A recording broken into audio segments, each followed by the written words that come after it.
Hi, Ruth. How are you doing? I'm fine, thank you, Swamini. It's lovely to be with you and talk to you today. Yeah, thank you. Same here. I'm really glad that we could do this today. I know we met like 3 years ago, and I'd attended one of your sessions on leadership development. And I still remember not just the content of that session, but also the way you carried yourself throughout the session, and you were very confident. And a couple of weeks later, I found out that you were also my mentor. And we had a few sessions after that. And I feel that because I met you early on in my career, that had really impacted me. And especially during the last 2 years when I had to navigate through life.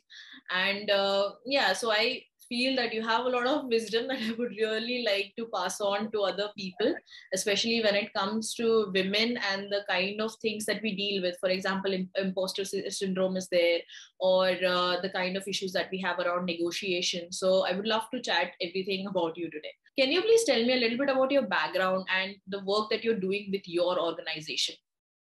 So I spend a lot of time doing leadership development and change management.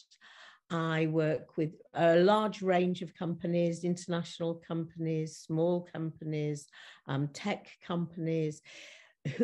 I support people who want to develop their teams, individuals who want to develop their skills. I do a lot of work with women who are looking to advance their careers, and I work with them to support them in looking for avenues for progressing further. So a lot of it is around leadership, and it's around managing change, which of course go together quite well.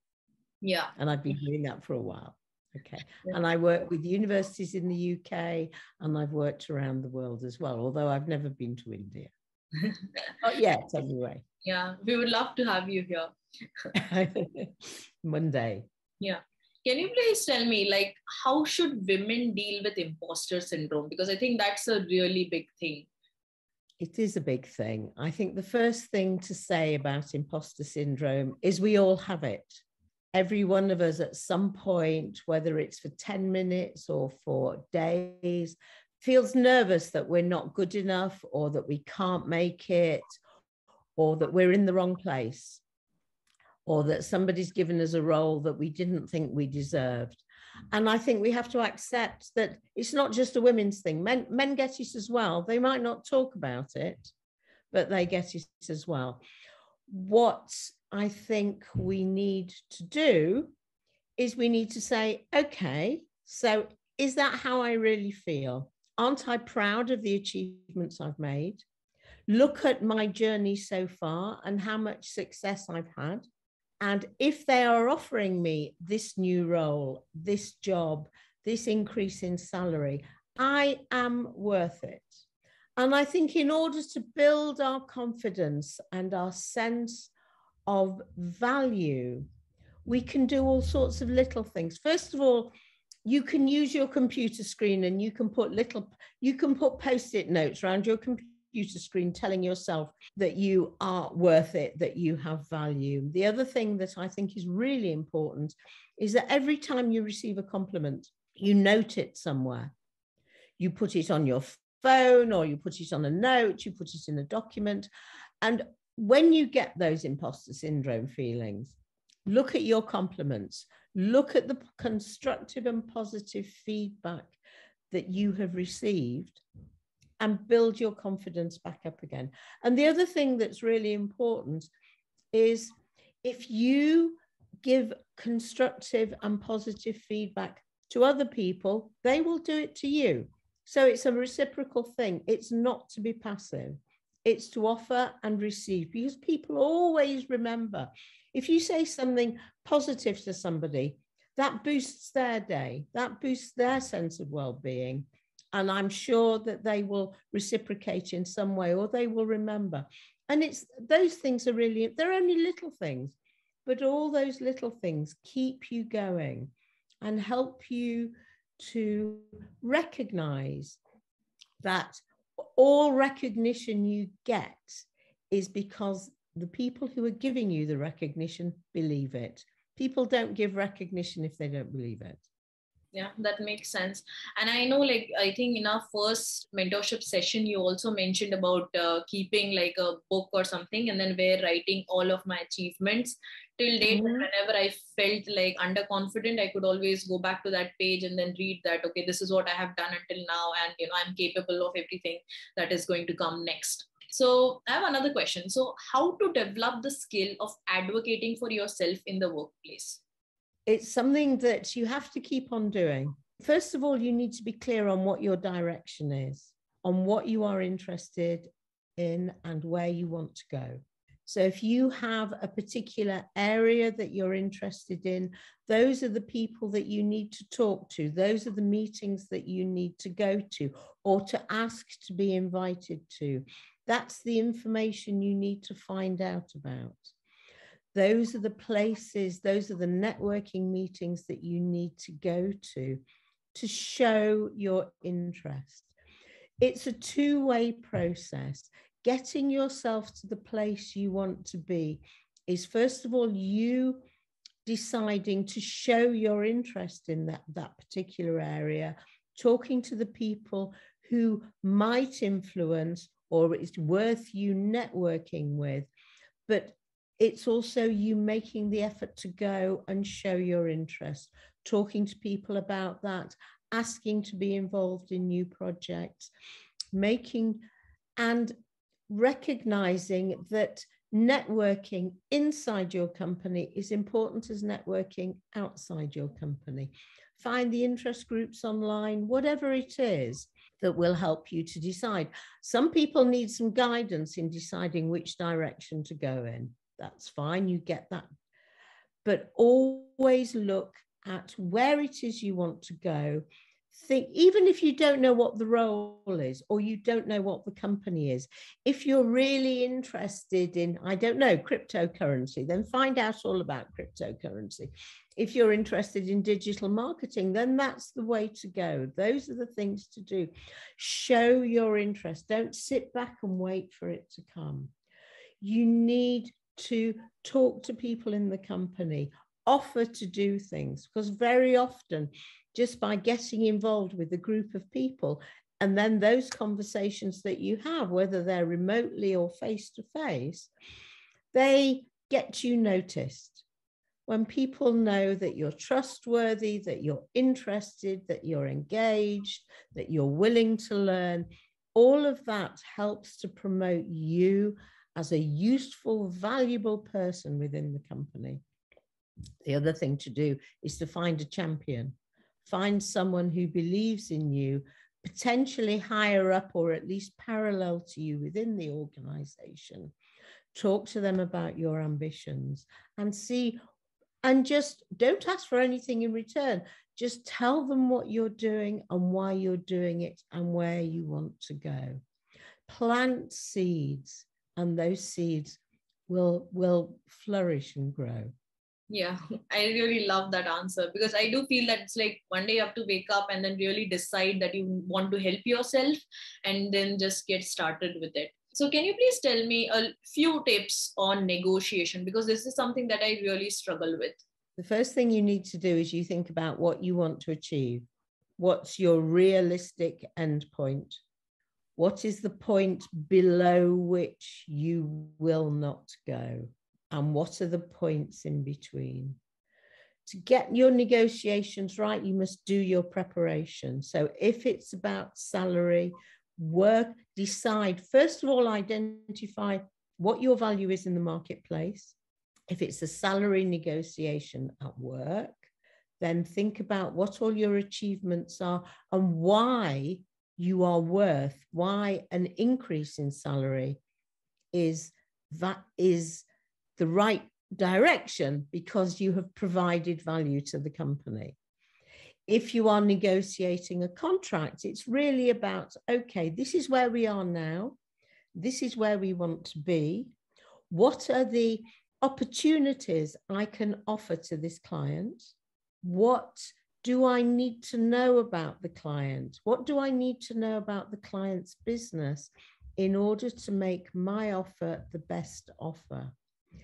If your client, before you start to talk to your client, Work out what your client wants, what you can offer, which is added value that the client would appreciate, whether you charge for it or not. And all of those things create the value that will encourage your client or your manager to go in the direction that you want. You must also be very clear in your own head. What is the point at which you say, no, I have to walk away because this is not good enough? If you have the experience, negotiation is hard, partly because we don't feel we should necessarily be doing this. We feel people should recognize how valuable we are and give us whatever we're asking for. That's the first thing. Secondly, women very rarely ask for salary increases. Men do all the time and get them. When women ask for them, very often they get them straight away with no discussion. We're usually frightened, but our value and our worth is often recognized. And if you don't ask, you're not going to get. So the question is what can I realistically ask for? And don't underestimate your value. Always ask for more than you think you can get. It's always easier to come down. If you start at a low point, you can never go up. So start high and decide what's the lowest point I can go to. If it's a contract, if it's a piece of work, what can I add that isn't going to cost me very much, but the client sees as value? So it's always about, you must do your research first. Work out what is the best way forward. Who are the best people to talk to? What do I really think I can achieve through this? What am I offering? And be really clear and be confident. If you're confident and you smile, it's a very big first step towards getting what you want. Yeah. I really love that. I think you have to set up your own standards. Like, I won't go below that. And I think that's really important. So the moment that we start to estimate ourselves properly, I think that is the first step towards anything. So thank you so much for that. What primary challenges do women face when it comes to climbing the corporate ladder, and how to overcome those challenges? I think one of the biggest things is that women don't value themselves. Women expect to be noticed. If we sit in the office or sit at home and we do our work and our work is of excellent quality, we expect people to notice what we're doing. They don't. You have to talk to people. You have to bring it into conversations. You need to show up at the meeting and talk in the meetings. You need to be a presence that people see and recognize. Where if women support each other in their meetings, then they help each other to be noticed. Value what your colleagues are saying.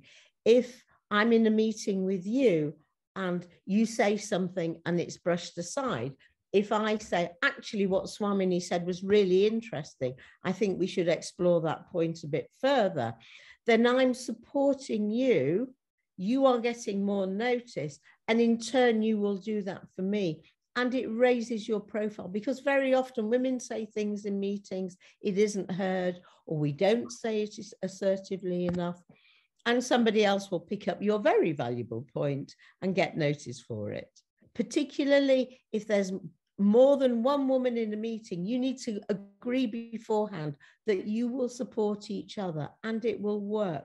People will begin to see, but you need to be confident. You need to know that if somebody is paying you to do a job, to carry out a role, to complete a project, they're not doing it for fun. They're doing it because they believe you can do it. You need to be proud of what you're achieving. You need to talk about your achievements. It's not boasting. It's about talking about your value. It's sharing success. If you're running a team, share the success of your team with the team members and with everybody else. People are using LinkedIn and all sorts of social medias to celebrate success. Celebrate yours too. Celebrate your professional success. It's all part of the game. If you don't say you're good enough, why should anybody else? If you want to be noticed, then you need to identify what are the best ways to do it. What are other people doing in my company that I could do too? And it's not difficult. Most people are going to meetings, are networking, are speaking up, are offering to do things. Don't hide. Show your value. And it's hard at the beginning. I'm not going to say it isn't, and we don't know. But when you get positive responses, that's because people want to hear your voice. They want to hear your opinion. They know that you've got interesting things to say. They know you're working on particular projects and they want to hear it. Tell them. And all of that raises your profile. In order to climb the corporate ladder, you have to demonstrate that you are interested in doing that. If people don't know, they will assume you want to stay where you are. So show your interest, talk about success, the success of others, your achievements, whatever it is, and keep going. And every time you do it, it will get a little bit easier. And don't forget to write down the compliments and the positive feedback you get, because that's precious. And women are very good at saying, oh, thank you very much. But keep it, value it. It's all part of the feedback that boosts your confidence and makes you feel stronger in the workplace. Yeah, thank you so much for that. And when you started that answer, the first thing that popped into my mind was that I've personally seen it, that when you're working really hard towards, in your job, and if someone also recognizes it at some point, they give you like more work, it's like, and they don't compensate you for that. So, and I think this happens maybe mainly at entry level jobs or maybe middle level jobs. So what are your thoughts on that? How to deal with that? Well, I think if you're given extra work, then you need to go back to you need to negotiate. So yes, I can fit this in. Yes, I can do this. And what does it mean for me in my career? Where's my value? What are the opportunities? If they say, well, there's no more money and there's nothing else. Okay, so what are the opportunities? Where can I take this extra skill or this new project? How can I show my value through achieving this extra work at the same time? For a lot of companies at the moment, the economic situation is not brilliant. So we all have to think about doing more with possibly less. But it doesn't mean to say that you can't talk about your successes.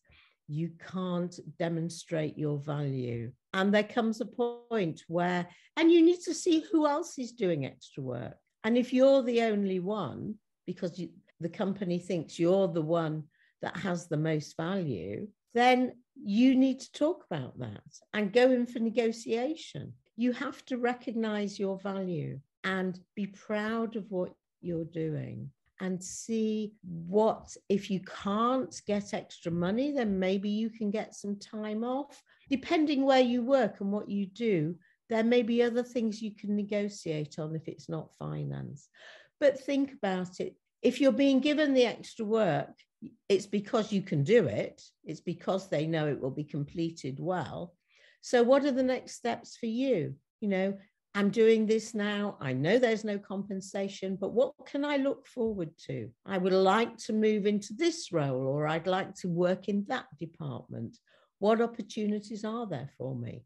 You have to ask. That's why it's difficult to have a very clear, straight career path. But if you're looking forward and you can see there are opportunities even alongside what you're doing at the moment, volunteer, say that that's what you're interested in and move forward. Nobody can stop you from asking. They might say we can't do it at the moment, but if you ask and you show your interest, that's the way forward.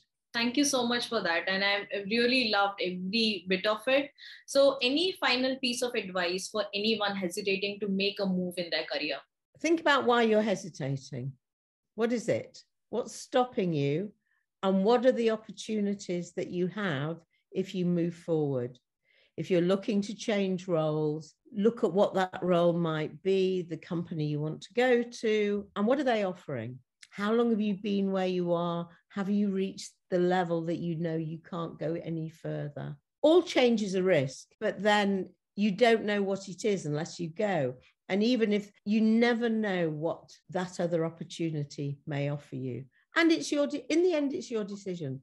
But if you think this is a different role with a more exciting organization that's growing and moving forward, I don't know what's going to happen tomorrow or next week. But if I'm not there, I won't be part of it. And you may be in a position where you can get far more involvement than you did before. The choice is yours. And if you want to do it, go for it. You are the person to make the change. And if that's what you want for your future, you have to give it a try. Thank you so much, Ruth. I think that was really wonderful. And for me also, I felt a bit nostalgic. I think we met, 3 years ago, and then we had similar kind of conversation. And you told me to put my career forward. And, and you said that if it comes to the company, they'll also look into their own interests. So it is, as an employee, it is your responsibility to make sure that you are also keen about your interests and you're making sure that you're doing the best that you can for your career. So thank you so much. And I can't wait to share this video with everyone. That's all right, Swamini. Take care. Bye-bye. Thank you. Bye-bye.